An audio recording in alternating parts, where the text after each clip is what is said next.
하나님 말씀은 로마서 15장 14절부터 21절까지 말씀 교독하도록 하겠습니다.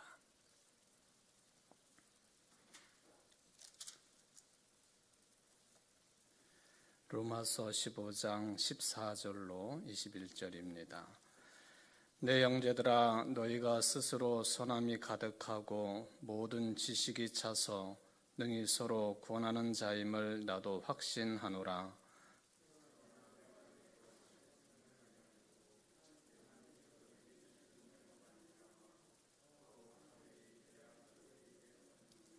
이 은혜는 곧 나로 이방인을 위하여 그리스도 예수의 일꾼이 되어 하나님의 복음의 제사장 직분을 하게 하사 이방인을 제물로 드리는 것이 성령 안에서 거룩하게 되어 받으실 만하게 하려 하심이라.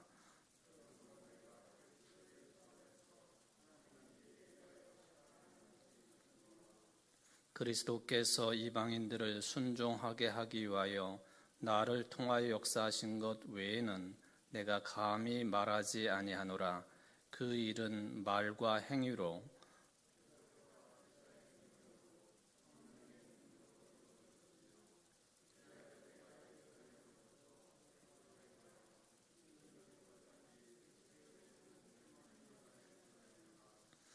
또 내가 그리스도의 이름을 부르는 곳에는 복음을 전하지 않기를 힘썼노니 이는 남의 터 위에 건축하지 아니하려 함이라.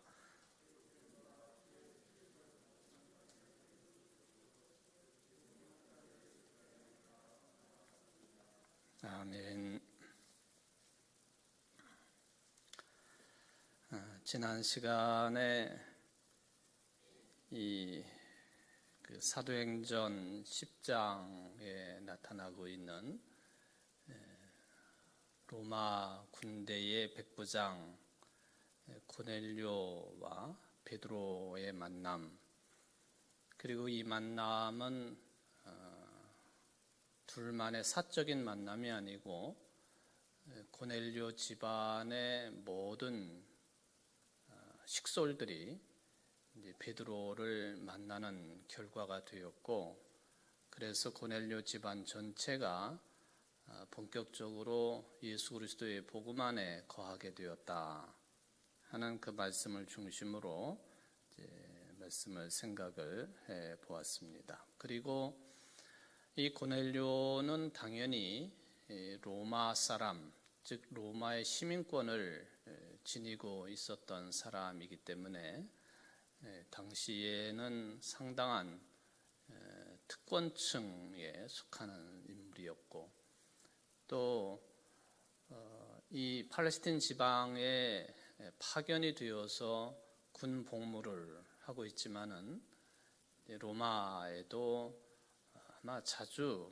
왕래를 하면서 이제 복음을 접한 이후의 삶의 여정을 우리들이 상상이 되겠습니다만은 그렇게 이제 생각해 보기도 했습니다. 아마도 고넬료를 중심으로 했다고 보기는 어렵겠지만, 이 고넬료가 로마 또는 로마 근교에 있는 유대인들의 교회당과 같은 회당을 자주 들락거렸을 것이고, 그리고 그곳에서 그리스도인들과의 성도의 교제를 나누면서 교회를 이루어 가는데 큰 역할을 감당했을 것이다 하는 생각을 해볼 수 있는 것이죠. 항상 하나님께 기도를 하던 고넬료, 영적으로 하나님과 교통할 뿐만 아니라 실제적인 삶에 있어서도 구제의 삶을 열심히 살았던 이 고넬료의 기도를 하나님께서는 그런 인물의 기도고 또 삶을 살던 사람의 기도였기 때문에 하나님께서 받으시고 본격적으로 복음 안에 들어오도록 하셨다라고 하는 것을 우리가 이제 생각을 해볼 수가 있겠습니다. 이처럼 고넬료가 복음 안에 들어옴으로 인하여서 본격적으로 이제 이 성경의 기록의 순서로 보면은 복음이 이방인들에게로 또 이방 세계로 전해지는데 결정적인 계기가 되었다. 이제 우리들이 사도행전을 특히 읽으면서 이 고넬료 집안과 관련된 해석을 해본다면은 또 시기적으로 볼 때에 복음이 유대인 중심으로부터 이방인들에게로 넘어가고 그래서 그 이후부터는 복음의 역사가 이방 세계에서 활발하게 일어나게 된다. 그 일을 누가 중점적으로 감당하게 되느냐 하면은 처음부터 이방인들 구원을 위하여 부활하신 주님의 부르심을 받고 사도가 된 바울이 맡게 된다 하는 것이죠. 그래서 바울을 우리가 표현할 때에 이방인을 위한 사도라고 하는 표현을 사용할 수가 있겠습니다. 아마도 바울과 같은 인물이 글쎄요, 바울이 아니었다면, 바울이 나타나지 아니했다면 어떻게 됐을까? 이것도 역시 우리의 상상이지만 하나님께서 또 다른 방법을 동원하셔서 복음이 편만하게 펼쳐질 수 있도록 그렇게 일을 하셨겠지만 그때에 합당한 인물로 이제 바울을 들어 쓰셔서 바울로 하여금 이런 일을 중점적으로 감당케 하셨다. 유대인이면서 또 이방 세계에서 특히 로마가 지배하고 있는 그 세상 속에서 절대적인 힘을 발휘하고 있는 로마의 시민권을 가지고 있는 사람, 또 유대인이기 때문에 또 바리새인이고 그리고 율법에 대해서 아주 정통한 지식을 갖고 있는 사람, 철학으로 말해도 이방 세계에서 그렇게 널리 알려져 있는 이 철학 세계에서도 거의 능통한 인물이었던 사도 바울, 그렇게 준비를 해 놓으셨다가 이제 때가 되어서 복음의 사도로, 이방인을 위한 사도로 하나님께 사용하시는 과정을 우리가 생각을 해볼 수가 있겠습니다. 바울은 이렇게 사도였다 하는 것이죠. 특히 이제 이방인들과 관련된 사도 바울의 언급들을 살펴보게 되면은 당시 2000년 전 상황으로 보면은 정말로 획기적인 그런 발언들을 바울이 합니다.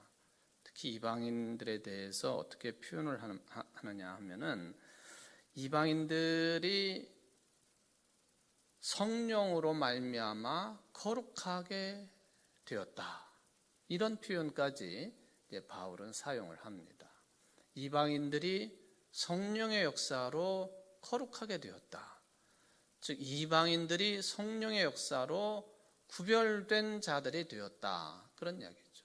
거룩하게 되었다라고 하는 말은 이제 구별이 되었다 하는 그런 뜻이 아니겠습니까? 당시만 해도 거의 교회의 지도자들은 유대인 중심이었습니다. 이건 우리가 너무나도 잘 알고 있는 내용들이죠. 유대인 출신 사도들, 지도자들이 교회 공동체의 중심 역할을 하고 있었던 때입니다. 그러니까 바울이 이방인들도 성령으로 거룩하게 된다, 이 말을 적극적으로 받아들이고 수용할 만한 입장이 아니었다는 거예요.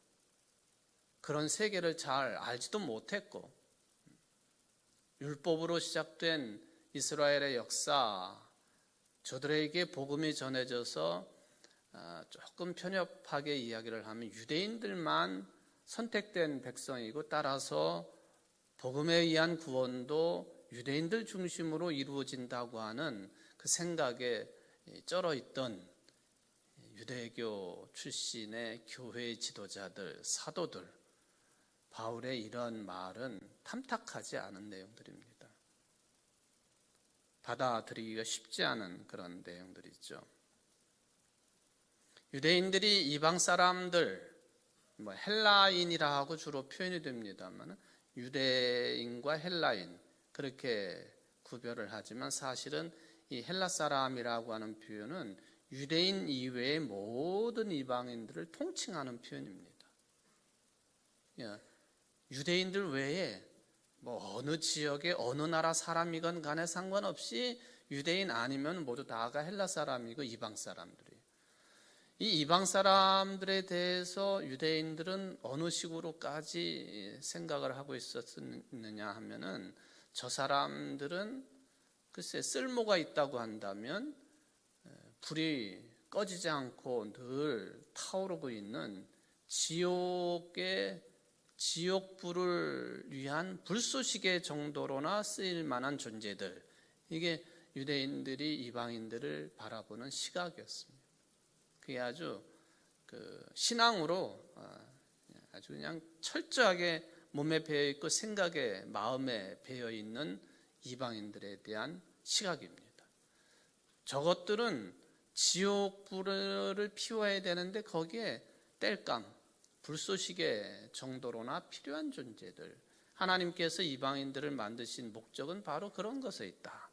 이 정도까지 유대인들은 이방인들을 생각을 했다 하는 것입니다. 더더군다나 복음으로 말미암아 그나마 이렇게 예수 그리스도의 정신으로 마음이 열려 있다고 하는 교회 당시의 지도자들도 그랬지만은 아주 독실한 율법주의자들, 유대인들 입장에서 보면은 바울과 같은 이 말은 이거는 얼토당토한 말입니다. 이거는 생각할 수도 없는 내용이고 이런 일이 벌어져서도 안 되는 거예요. 물론 독실한 율법주의자들이야 복음의 정신을 아직 모르기 때문에 여기까지 생각할 여지는 없겠습니다만은 용납될 수 없는 생각이었고 발언이었다. 따라서 바울이 이방인들이 성령으로 거룩하게 되었다라는 이런 신앙적인 표현을 함으로 인하여서 여러분 여기에는 어떤 중요한 개념이 들어있느냐 하면은요, 성령의 역사가 땅끝까지 이르게 되는 놀라운 해석이 여기 들어있는 거예요. 이방인들에게 성령께서 역사하셨다. 그동안에는 성령의 역사조차도 유대인들 중심이었다는 거예요. 마가의 다락방, 그리고 이렇게 유대인들이 이렇게 퍼져서 회당 중심으로 모여서 그리스도인들이 되었다 할지라도 자기네들 중심의 성령의 역사로만 바라보았던 이 성령의 역사가 거대한 화산처럼 폭발이 돼가지고 이방 세계까지 넘쳐 흐르는 그런 역사가 되도록, 물론 바울이 그렇게 했다고 해서 성령의 역사가 바울의 이끌림에만 이렇게 따라가는 것은 아니겠지만은 바울이 그렇게 이방인들에게 복음을 전하고 또 저들에게 성령의 역사가 일어날 수 있도록 안내하고 인도하고 기도하고 복음을 전하고 교제를 나누고 함으로 인하여서 이 성령의 용광로 같은 그런 역사, 요원의 불길처럼 이방 세계로 널리 퍼져 나가게 되었다. 이스라엘을 넘어서게 되었다. 이스라엘 민족을 넘어섰다. 이스라엘이라고 하는 울타리를 넘어서는 성령의 역사로 전 세계와 연결되고 전 세계 모든 사람 가운데에서 역사하시는 주님의 영, 그러니까 사도행전에서 말씀하고 있는 성령이 너에게 임하시면 땅끝까지 이르러 내 증인이 된다라고 하는 이 말씀이 바울을 통하여서 구체화되었다라고 표현을 하면 되겠습니다. 그럼 어쨌거나 당시의 그 분위기는 그런 성령의 역사가 이렇게 막 차고 넘치기는 했지만 여전히 유대인들의 이방인들을 바라보는 시각은 제한적이고 아주 못마땅한 그런 생각들 뿐이었다라고 하는 것을 알 수 있습니다. 갈라디아서 3장 28절에 보면 아주 유명한 말씀이 있죠. 여러분들 한번 찾아보실까요? 갈라디아서 3장 28절 말씀.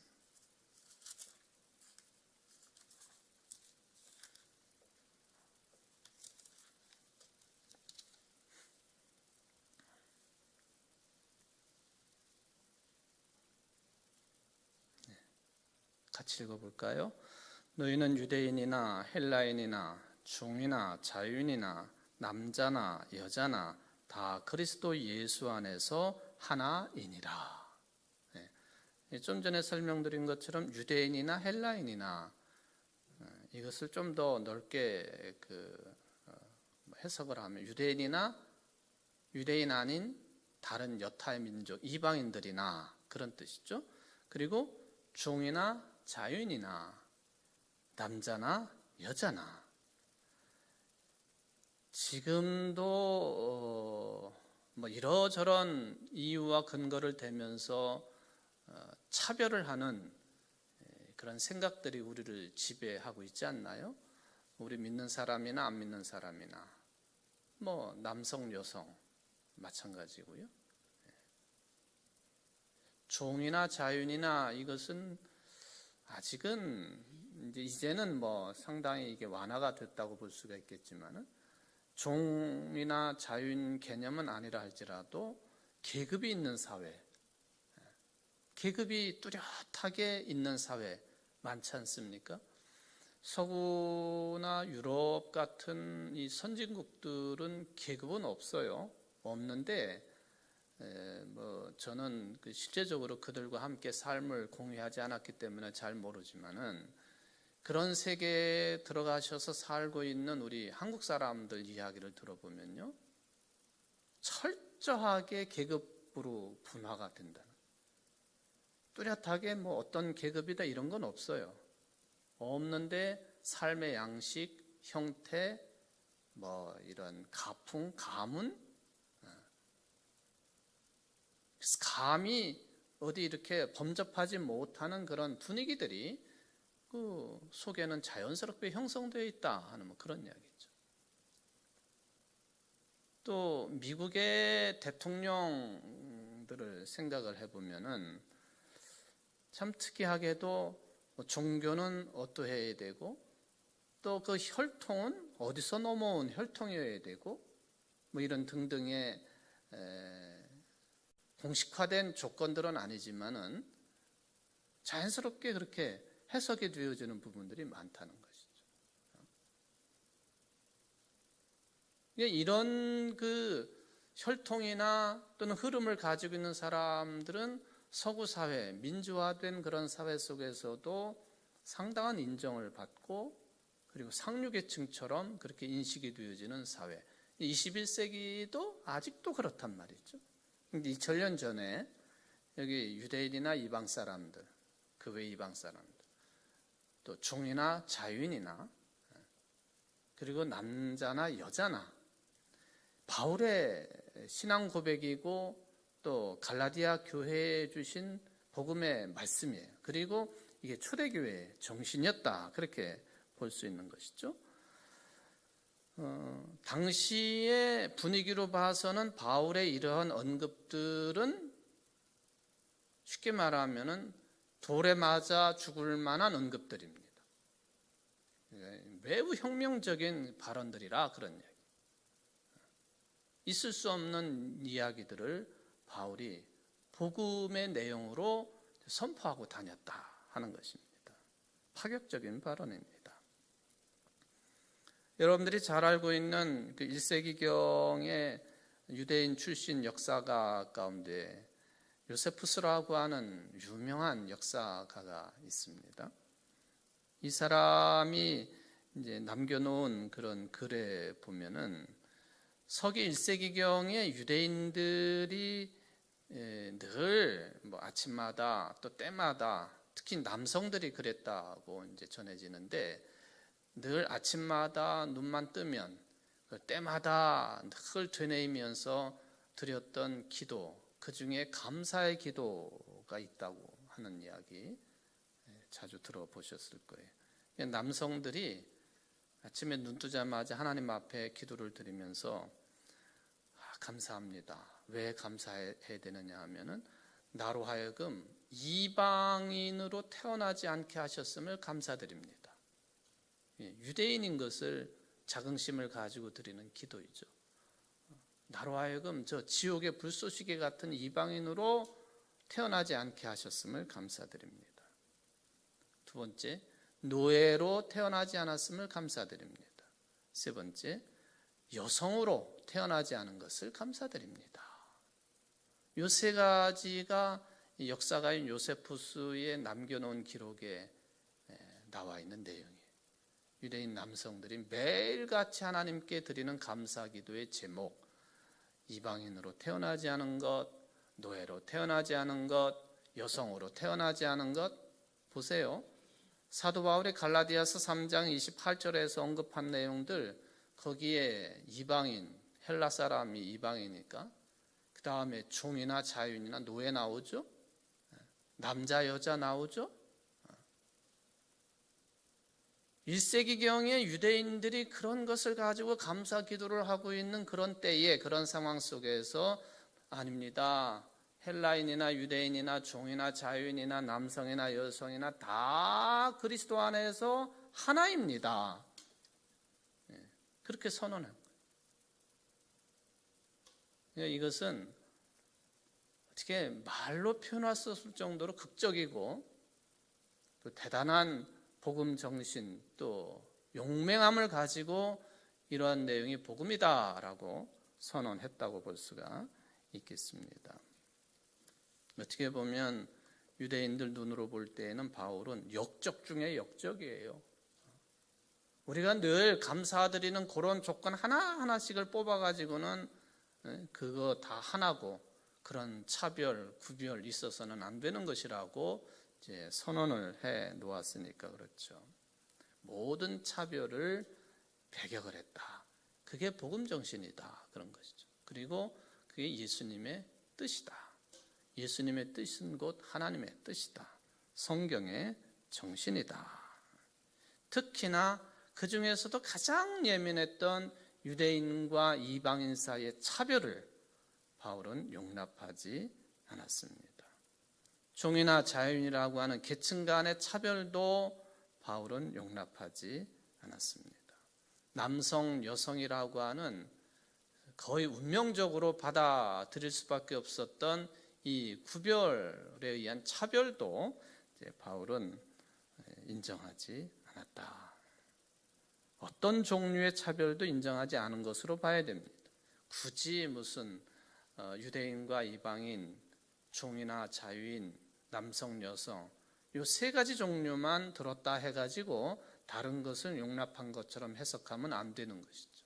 그러니까 모든 종류의 정말 죄인인 부족한 인간들이 이렇게 나누고 저렇게 나누고 뭐 자기 어떤 정신세계의 기준을 가지고 옳고 그르다라고 판단하는 것처럼 이건 바른 것이고 이것은 틀린 것이다라고 판단하고 뭐 그런 생각 속에서 나오는 사람을 어떤 종류라도 차별하는 것을 바울은 용납하지 않습니다. 별의별 차별도 다 바울은 용납하지 않았다. 그 성경 정신이라고 하는 것을 이제 우리가 생각해 볼 수 있죠. 물론 이제 우리 사람들의 연약함 때문에 시간이 흐르고 세월이 그렇게 흘렀고 또 지식의 축적이 그렇게 됐음에도 불구하고 여전히 차별 속에 노출되어 있는 그런 세계 속에 우리가 살고 있지요. 그러니까 차별 당하는 사람들이 약자들 아닙니까? 그래서 이런 약자들을 위해서 꼭 필요한 게 뭐냐면 법이에요. 법이 왜 필요하냐? 법은 약자들을 보호하기 위해서 필요한 게 법입니다. 가진 자, 부한 자, 누리는 자들을 보호하기 위해서 법이 필요한 건 아니에요. 법의 원래 출발 정신이 그렇다는 겁니다. 어떻게 자기 스스로, 자기 힘으로는 자기 자신을 보호할 수도 없고 가족들을 보호할 수도 없고 그런 그 삶을 누리기에 너무나도 벅찬 사람들, 이런 사람들을 위해서 법으로 제정을 해놓고 보호해 주는 것. 그게 법정신이죠. 차별당하는 사람들을 위해서 법을 제정하는. 요즘에 이런 것 때문에 논란이 되기도 하고 그렇습니다만은 어쨌든 바울은 모든 종류의 차별을 배격했던 사람이다 하는 것이죠. 당시 2000년 전 1세기경의 그 분위기로 봐서는 그 이단처럼 느껴질 수도 있었던 그런 바울이라고 볼 수 있죠. 바울을 이단이라고 할 수는 없지 않습니까? 근데 당시 유대인들은 아마 그런 시각으로 봤을 것입니다. 저거 이단 아닌가? 근데 좀 전에도 언급을 해드렸던 것처럼 바울이 그렇게 지성적이고 또 영적이고 그리고는 이제 복음 정신에 흠뻑 젖어가지고 이방 세계로 눈을 돌려서 이런 차별을 금지한다고 하는 소위 말하면은 이웃사랑 정신에 충실했던 이 사도 바울을 보고 이단이라고 한다면 진짜 이단은 어떤 종류일까? 그런 생각을 우리는 해보게 되는 것이죠. 그렇다면은 바울이 왜 이렇게 차별에 대해서 단호한 입장을 가졌을까? 그리스도 안에, 예수 그리스도 안에라고 하는 요 조건 때문에 그랬습니다. 그리스도 예수 안에서 하나이니라. 그리스도 안에 있는 사람들은 일체의 차별을 배격해야 된다 하는 그런 의미죠. 왜? 그리스도 예수 안에서 모두 다 하나이기 때문에 그렇다. 그 하나라고 하는 이 주장의 근거가 믿음이에요. 믿음이라고 하는 그 상황, 믿음이라고 하는 고백, 믿음의 고백, 예수를 그리스도로 고백하는 그 믿음 안에서 또는 그 고백 안에서, 즉 그리스도 안에서 이런저렇게 그 당시에 나눌 수 있었던 이 차별들이 또 다 무효화가 되고 하나가 되는 것이다. 만약에 우리의 구원이 예수를 그리스도로 믿는 믿음 아니고 그 어떤 공적이나 또 하는 일을 통해서 되는 것이라고 한다면요, 그것도 복음이 아니라 차별적인 복음이죠. 왜? 어떤 사람은 거기에 도달할 수 없기 때문에. 절대로 도달할 수 없습니다. 율법을 지키면 하나님의 자녀가 된다? 율법을 누가 완벽하게 지킬 수 있습니까? 바리새인들 자기네들도 못 지키는 율법을. 천국문을 가로막고 서가지고 저도 못 들어가고 다른 사람도 못 들어가게 하는 존재들. 누구도 그것은 불가능한 일이다. 말틴 루터가 그런 고민을 가지고 씨름을 하다가 여기 이제 아까 읽어드렸던 갈라디아서뿐만 아니라 로마서에 복음에 큰 충격을 받고 그가 일으킨 것이 종교개혁이죠. 의롭다고 인정받는 것은 오로지 믿음 하나뿐이지 다른 것은 아니다 하는 그런 이야기죠. 누구라도 이 믿음을 갖고 있으면 구원받은 백성이 되는 것이다. 이게 바울의 선포이고 주창입니다.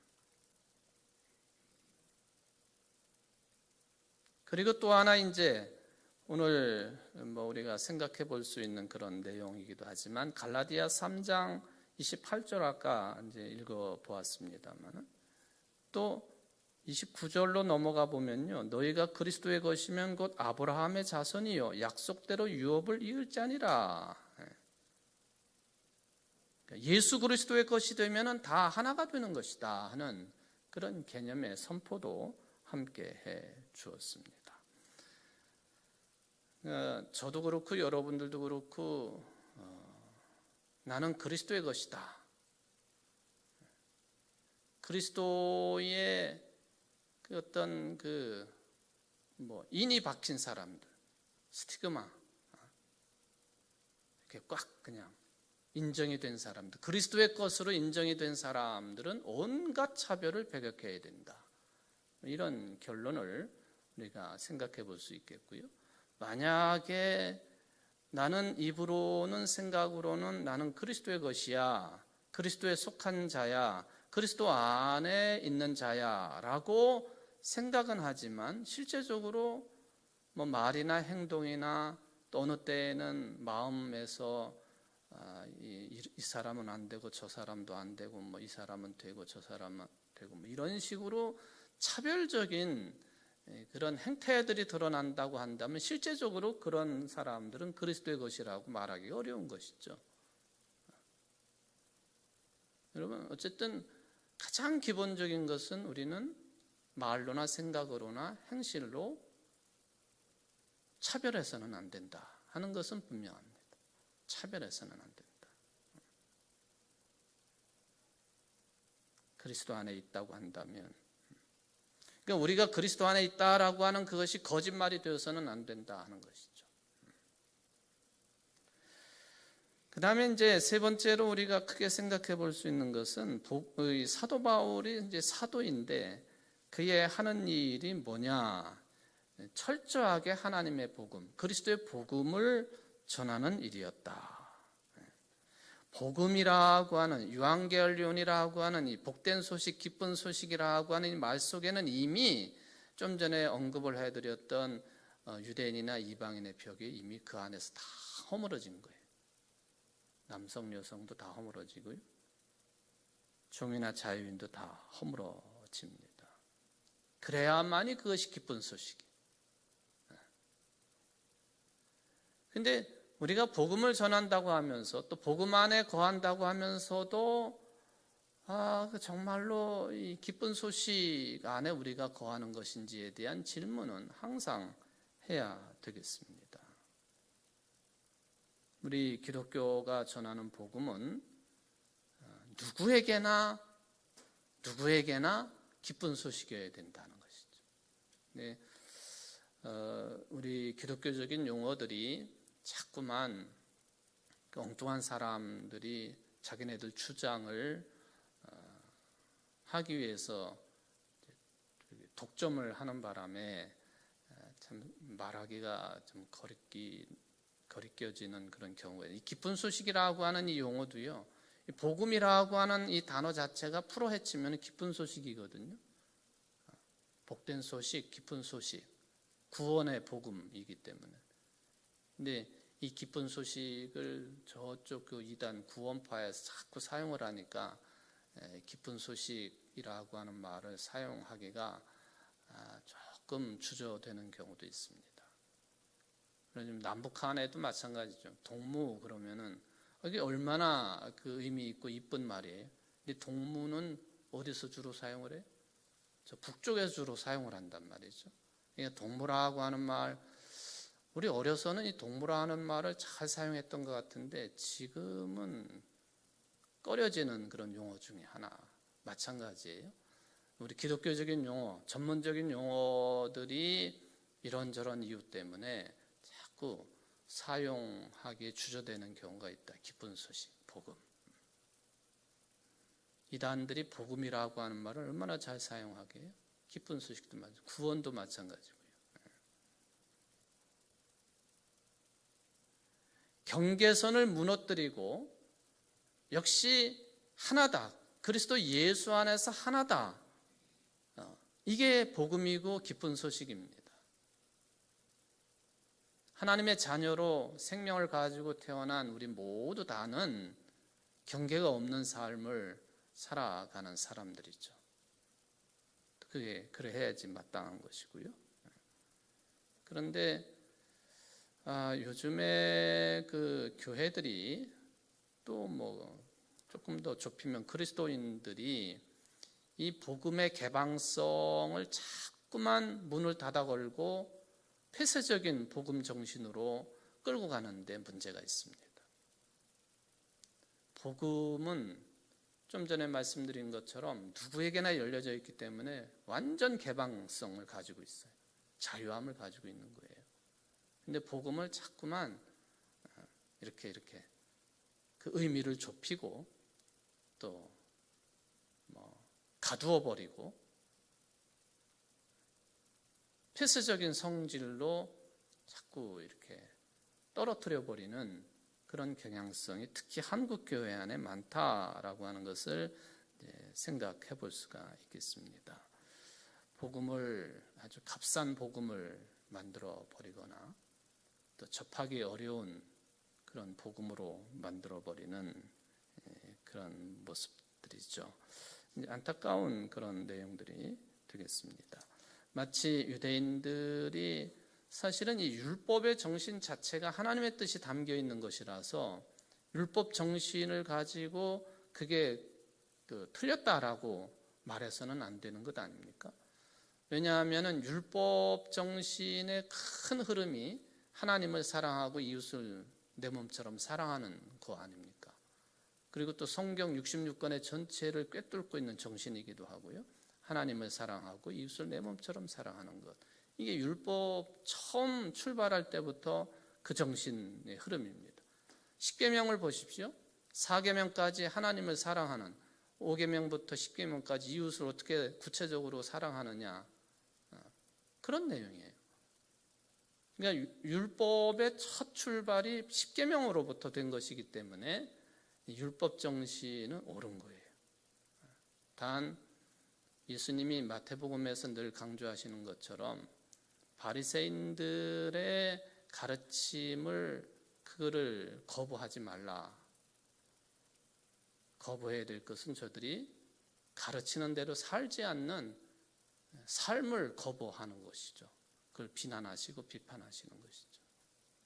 따르지 말라.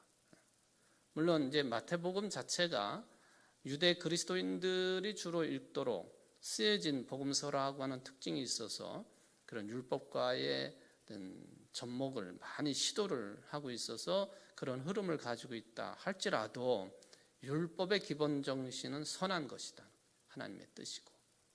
그런데 바리새인들을 중심으로 유대인들이 율법의 정신을 자꾸만 이게 쪼그라들게 만들고 제한적으로 만들어 버리는 것처럼 우리들도 복음 정신을 그렇게 하고 있지는 않느냐 하는 것에 대한 이제 반성을 해보는 것이죠.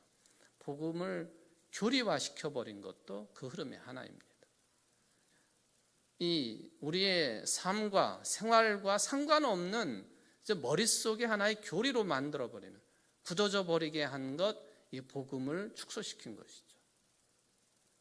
그러니까 복음은 철저하게 우리의 실제적인 생활과 그것이 연결이 돼야 마땅한 것이죠. 복음 정신에 충실한 사람들은 반드시 삶으로 드러나게 되어 있다. 복음이 이렇게 이스라엘이나 이방인 모두에게 참으로 기쁜 소식이라고 한다면 이것을 교리화시켜서는 안 되는 거예요. 훨씬 더 근원적인 내용이기 때문에 그래요.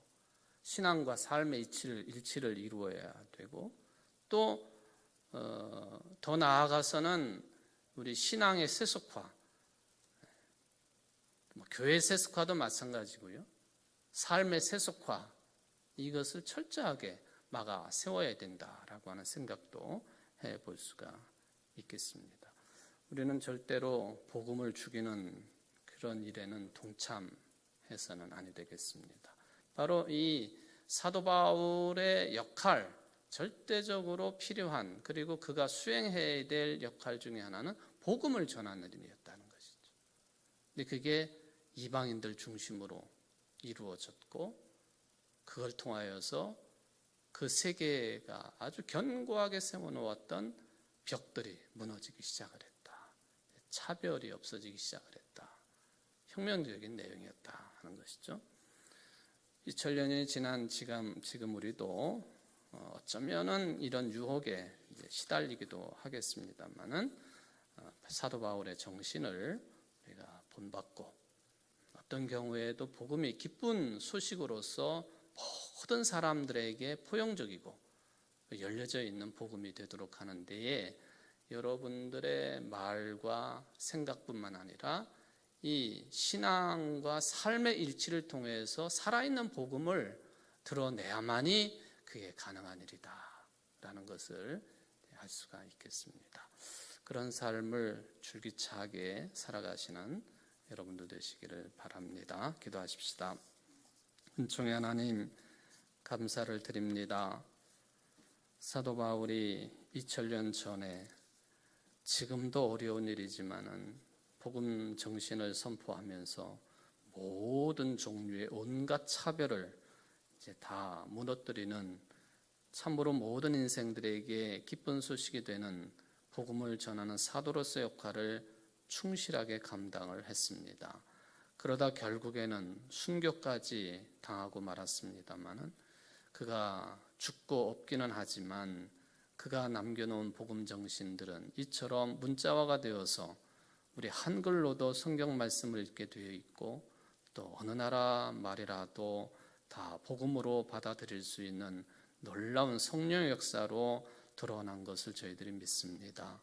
주님, 바울 정신이 곧 예수님 뜻이고 또 하나님의 뜻임을 저희들이 받아들입니다. 복음 안에 거하는 것은 곧 그리스도 예수 안에 하나된 자들의 삶의 내용이라고 하는 것을 깊이 깨닫고 그렇게 성령의 도우심으로 잘 살기로 다짐하는 이 자리에 모인 모든 성도들이 될 수 있도록 은총을 내리고 주옵소서. 예수님의 이름으로 기도하옵나이다. 아멘.